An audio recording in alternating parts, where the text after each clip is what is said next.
Hey everyone, and welcome back to another video. And in this video, I'm going to show you how to put your Joy-Con 2 into pairing mode. Now this video is going to be particularly useful for individuals. Let's say that you just got your Nintendo Switch 2 and you want to go ahead and put your Joy-Con into pairing mode so that you can connect more controllers to your Nintendo Switch 2. How do you actually go ahead and do this? Now this video is going to be short, sweet, and simple, guys. There's not going to be a lot of steps involved.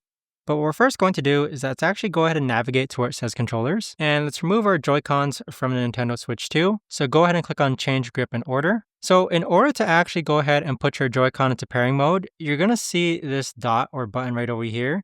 You want to press and hold this dot and then wait until it starts to flash green. So as you can see, that flashing green where the green squares light up and down, that means that it's been placed into pairing mode. So let's go ahead and actually connect this remote. And then for this controller here, we're going to do the same thing. So this one also has a dot.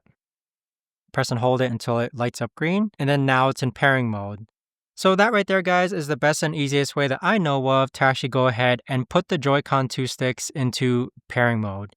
If you guys know of a better or easier way to actually do this, let me know in the comments down below. I would love to know. Thanks so much for watching, and I'll see you guys all in the next video.